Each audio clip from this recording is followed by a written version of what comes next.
ఆచరిద్దాం. కాబట్టి కీర్తన చదువుకుందామని 3వ కీర్తన. నన్ను బాధించువారు ఎంతో విస్తరించి ఉన్నారు, నా మీదికి లేచువారు అనేకులు. హల్లెలూయా.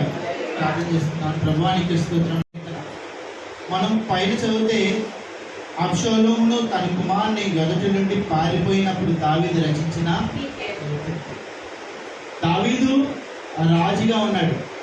ఇజ్రాయెల్ అందరికీ దేవుడు రాజుగా ఉన్నాడు. అయితే అబ్షాలోము అంటే దావీదు కుమారుడు.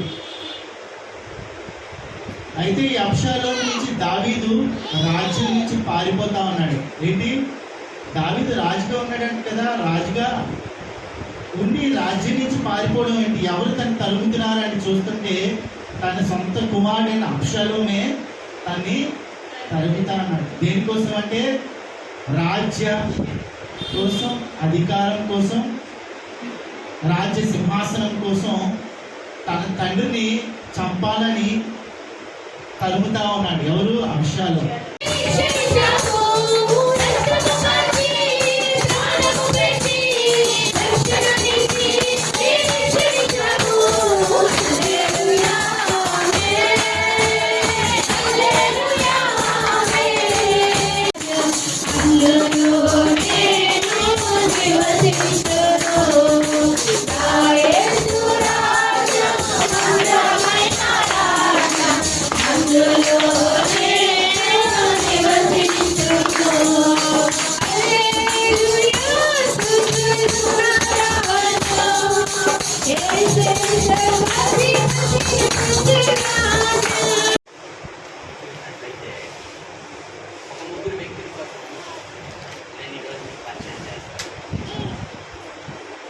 ఆ ముగ్గురు మనకు బాగా తెలిసినాడు.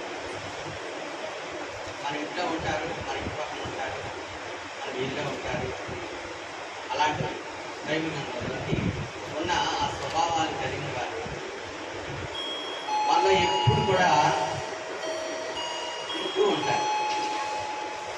మరి స్వభావాన్ని కలిగి మనం జీవించామనుకోండి,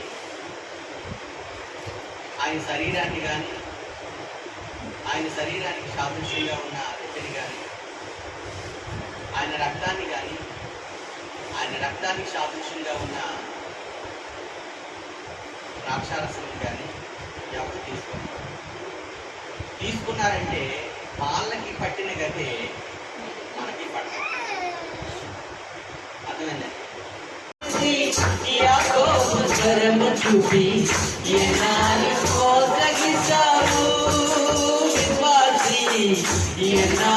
మోసపోతావు విశ్వాసి, ఎన్నాళ్ళు మోసపోతావు,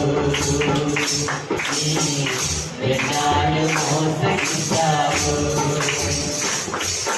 ప్రేమ ప్రేమనే క్రైస్తవుడా, బోధకాయనే బ్రతుకొకటాయనే, బోధకాయనే బ్రతుకొకటాయనే. దినదినము చనిపోచున్నాను, యేసుక్రీస్తులో బ్రతుకుచున్నాను. యేసు గొర్రె పిల్లను నేను, బ్రతుకుతే పడిన గొర్రె పిల్లను. యేసు గొర్రె పిల్లను నేను, బ్రతుకుతే పడిన గొర్రె పిల్లను. నా తలపై ముళ్ళగుచ్చబడినది, నా తలంపులు ఏడిస్తూ ఉన్నది. నా తలపై ముళ్ళగుచ్చబడినది, నా తలంపులు ఏడిస్తూ ఉన్నది. నా మోమున ఉమ్ము వేయబడినది, నా చూపులు తలదించుకున్నది. నా మోమున ఉమ్ము వేయబడినది, నా చూపులు తలదించుకున్నది.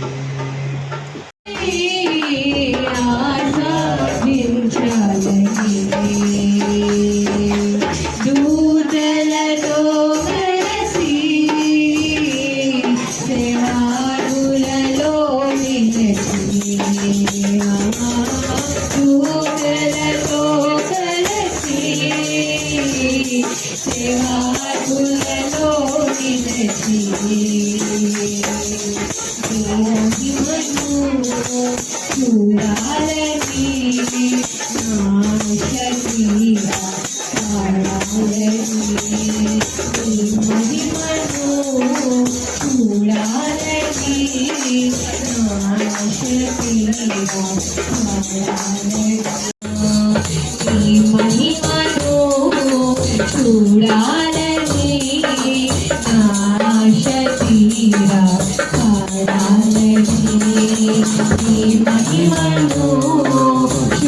ఆరాధనే నాశ తీరా ఆరాధనే ఆరాధించాలని ఆరాధించాలని ఆరాధించాలని ఆరాధించాలని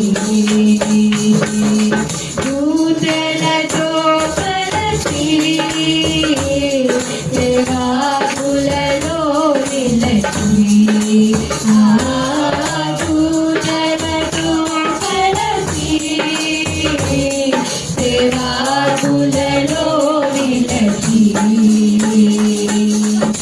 అత్యున్న తండ్రి అయిన దేవుని ప్రేమ, ప్రభువైన యేసుక్రీస్తు వారి కృప, పరిశుద్ధాత్మ యొక్క అన్యోన్య సహవాసం, కూడి వచ్చిన మనకు తను ప్రేమించిన సకల పరిశుద్ధులకు సదాకాలము తోడైంది నడిపించుగాక. యేసు